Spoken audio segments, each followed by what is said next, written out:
जैन बच्चों, इस समय आप लोग महामना इंस्टीट्यूट के यूट्यूब चैनल से जुड़े हुए हैं और इस चैनल में मैं आप सबका स्वागत करता हूं। आज हम लोग class 10th mathematics Hindi medium के 13th चैप्टर पृष्ठीय क्षेत्रफल और आयतन यानी सरफेस एरिया एंड वॉल्यूम की प्रश्नावली 13.4 के क्वेश्चन नंबर 5 को देखने जा रहे हैं।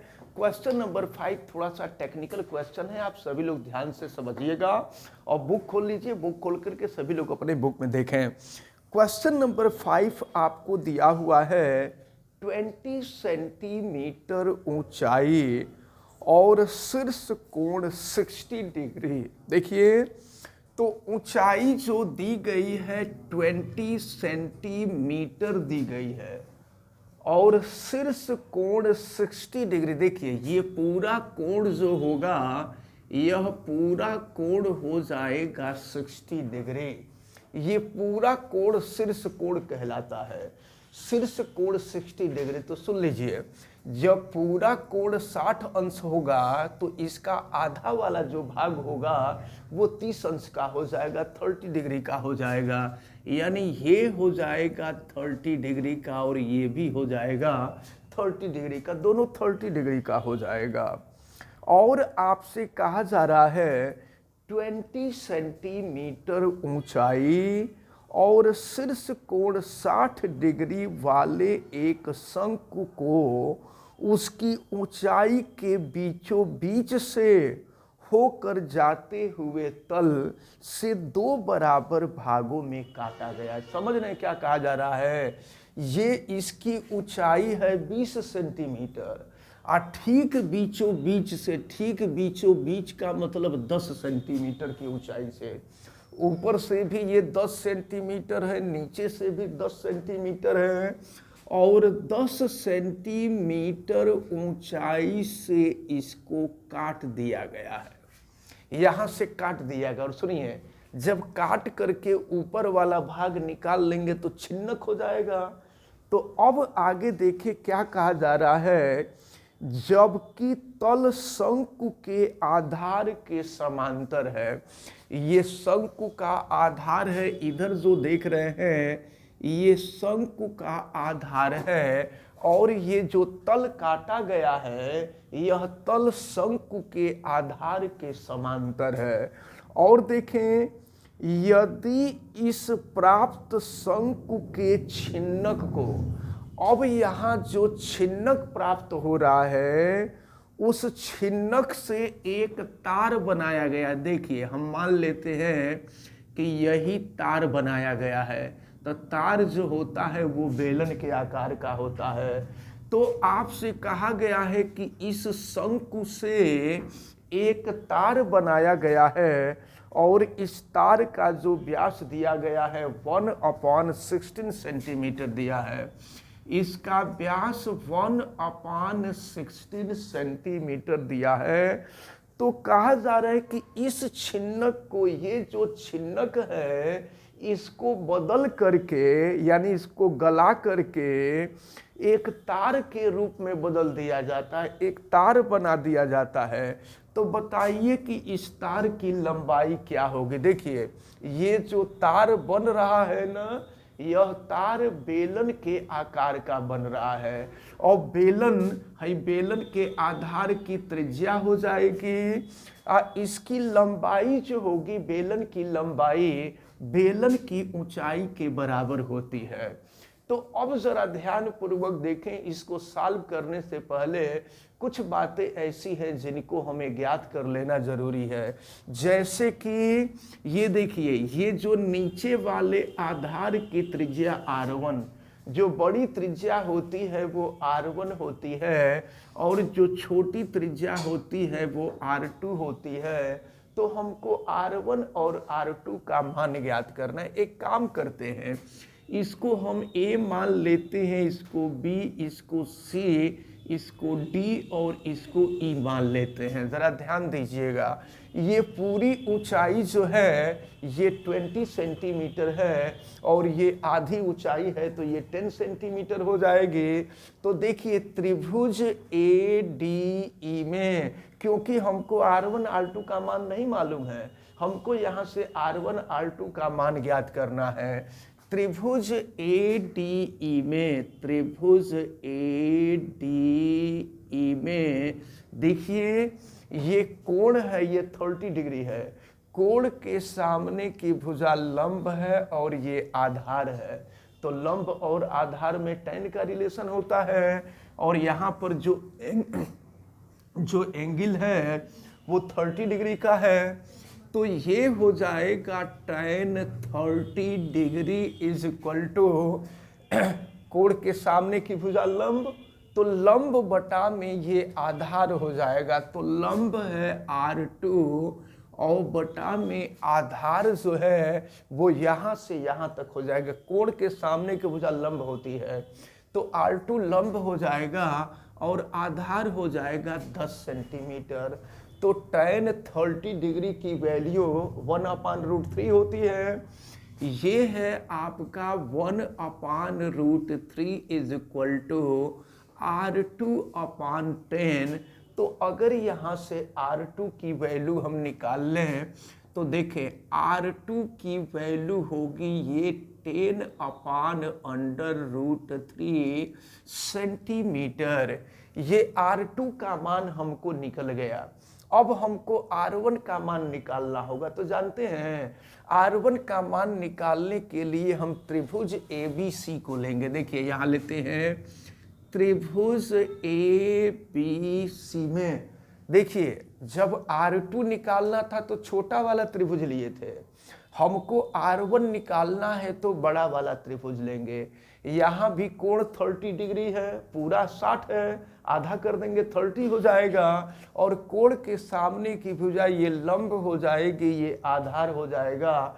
तो लंब और आधार में जो रिलेशन होता है वो tan का होता है, और यहाँ पर tan 30 degree is equal to, देखिए लंब है R1 और बटा में आधार, तो आधार यही हो जाएगा, पूरा यहाँ से यहाँ तक हो जाएगा, और ये हो जाएगा 20।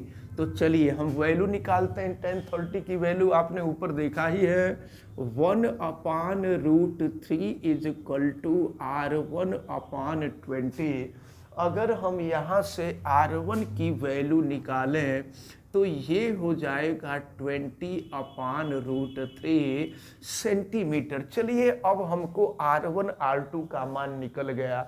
अब जानते हैं प्रश्न में क्या कहा जा रहा है कि अब ऊपर वाला ये जो भाग है इसको हटा दिया गया है, तो हटा दिया गया है तो अब ये छिन्नक बन गया है।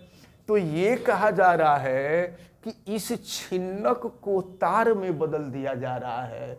इसका मतलब जब छिन्नक को ही तार में बदला जा रहा है तो छिन्नक का आयतन तार के आयतन के बराबर होगा, क्योंकि छिन्नक को ही तार में बदला जा रहा है।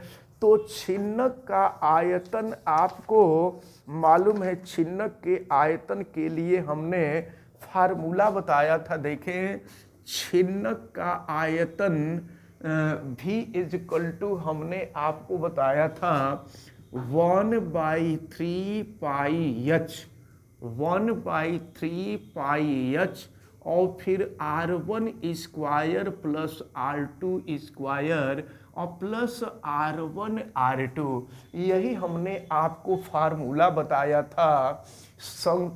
ये जो छिन्नक है, छिन्नक के आयतन के लिए। अब देखिए आप जरा, तो अब ऐसा करते हैं ना, अब आप कंफ्यूजन में पड़ जाएंगे। तो छिन्नक की ऊंचाई देखिए, ये पूरा 20 सेंटीमीटर था, तो आधा जो होगा वो 10 सेंटीमीटर हो जाएगा। और सुनिए हम इसकी ऊंचाई को हम कैपिटल H मान लेते हैं। बेलन तार जो है बेलन के आकार का है, तो बेलन की ऊंचाई को हम H मान लेते हैं, कैपिटल H।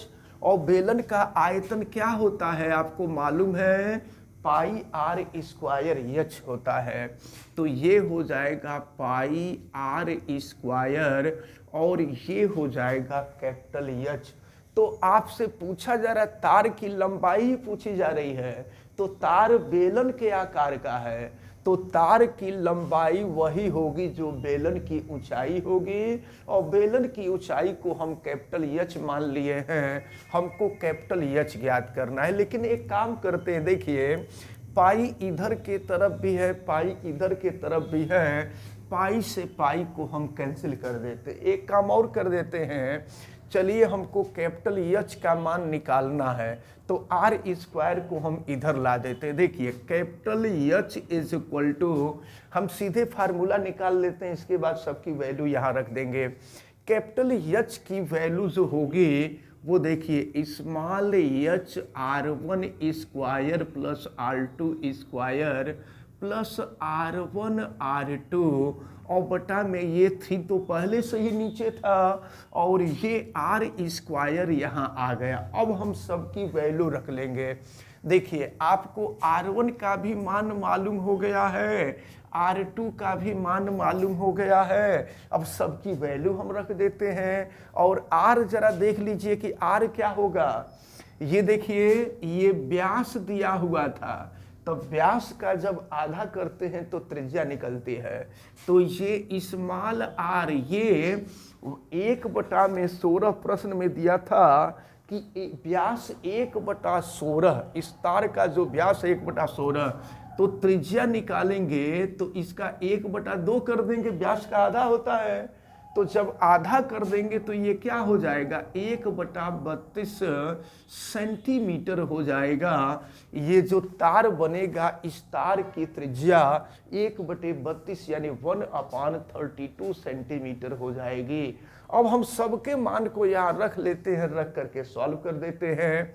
तो देखिए h is equal to small H छिन्नक की लंबाई, तो टोटल ऊंचाई तो 20 सेंटीमीटर थे, लेकिन छिन्नक आधी ही ऊंचाई का है, तो h की वैल्यू हो जाएगी 10 सेंटीमीटर। अब देखिए R1 का स्क्वायर, ये R1 है, R1 का स्क्वायर करते हैं 20 बटा करड़ी में 3 का वर्ग, तो 20 का जो वर्ग होगा वो 400 होगा, और करड़ी में 3 का वर्ग कर देंगे तो 3 हो जाएगा, और प्लस R2 स्क्वायर, R2 देखिए क्या है 10/√3 है, तो 10/√3 का स्क्वायर, 10 का स्क्वायर करेंगे 100 हो जाएगा, और √3 का स्क्वायर करेंगे तो 3 हो जाएगा, और प्लस R1 का मान आपको दिया है 20/√3, और फिर R2 की वैल्यू 10/√3 दी गई है,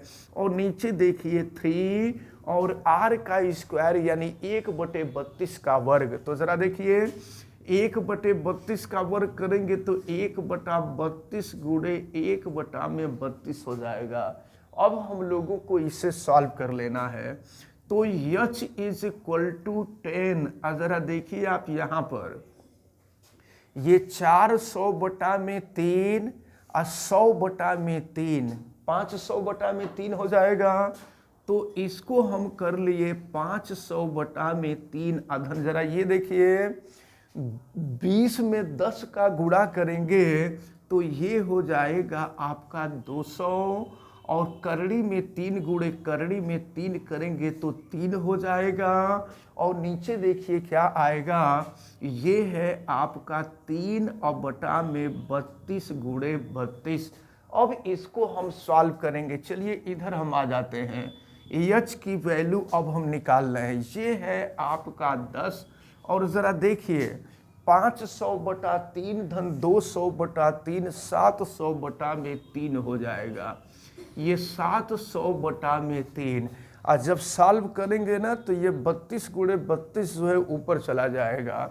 देखिए ये हो गया 32 गुणे 32, और नीचे आपका आ जाएगा, देखिए ये 32 गुणे 32 ऊपर चला जाएगा, और नीचे आपका आ जाएगा 3। अब इसके बाद हम लोग इसको सॉल्व कर लें तो जितना आएगा वही हम लोगों का आंसर होगा। चलिए देखते हैं। तो फिर अगर यहाँ पर ये देखिए 10 है, ये 700, 32 में 32 का गुणा हमने कर दिया 1024, 3 में 3 का गुणा कर दिया 9, तो ये सेंटीमीटर है। लेकिन अगर मीटर में कन्वर्ट करना हो तो सेंटीमीटर को मीटर में कन्वर्ट करने के लिए हम 100 से भाग दे देते हैं, क्योंकि 1 मीटर बराबर 100 सेंटीमीटर हो जाता है। तो देखिए अब हम यहाँ 100 से भाग दे देंगे, तो 100 से भाग दे दिए तो ये मीटर में कन्वर्ट हो गया।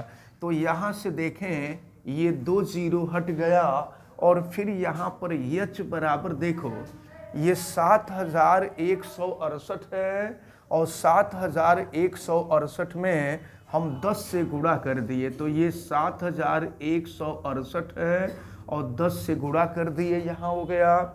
और या नहीं तो चलिए हम इस जीरो को इस 10 को चाहे तो हम अलग भी रख सकते हैं और ये बटा में हो जाएगा 9 गुणे 10। तो 7168 में हम 9 से भाग दे दें और भाग देने के बाद जो आएगा उसमें 10 से गुणा कर देंगे तो यह मान हम लोगों का मीटर में प्राप्त हो जाएगा। तो इस प्रकार देखें ये 7168 में 9 से भाग दिया जा रहा है तो ये 796.44 आया और ये 10 तो यहाँ ही है। अब 10 से गुणा कर देंगे तो 7964.4 मीटर हो जाएगा। तो प्रश्न में आपसे यही पूछा जा रहा था कि ये जो छिन्नक है इसको गला करके अगर तार बनाया जाएगा तो उस तार की लंबाई कितनी होगी। तो उस तार की लंबाई 7964.4 मीटर के बराबर होगी। तो इस प्रकार ये जो आपकी प्रश्नावली 13.43 ये 13.4 आपकी कंप्लीट होती है। और इस प्रश्नावली के साथ साथ आपका ये चैप्टर 13 पृष्ठीय क्षेत्रफल और आयतन आपका समाप्त होता है। कल से हम लोग सांख्यिकी शुरू करेंगे और फिर देखिए सांख्यिकी से एक क्वेश्चन आता है, एक क्वेश्चन इसमें से आता है, ये जो पूरा चैप्टर पढ़े इसमें से, और एक क्वेश्चन सांख्यिकी से आता है। सांख्यिकी बहुत ही आसान है, उसको 3 दिन में 3 वीडियो में वो खत्म हो जाएगा, वो काफ़ी इजी होता है। तो और इसके बाद फिर रह जाएगा प्रायिकता हम लोग पढ़ लेंगे तो मैथ हम लोगों का कंप्लीट हो जाएगा और फिर हम लोग दोहराना शुरू कर देंगे। फिलहाल हमें उम्मीद है कि आज जो क्वेश्चन आपको बताया गया है ये क्वेश्चन आपको बहुत अच्छी तरह से समझ में आया होगा। आप वीडियो को लाइक ज़रूर कीजिएगा और अगर आप चैनल पे नए हैं तो चैनल को सब्सक्राइब भी कर लीजिए, बेल आइकन को भी प्रेस करें। और अगर किसी प्रकार की कोई दिक्कत समझ में आती है तो आप हमें कमेंट करके बतावें और वीडियो को मैक्सिमम स्टूडेंट तक शेयर करें। आप सभी लोगों का बहुत बहुत धन्यवाद। जय हिंद।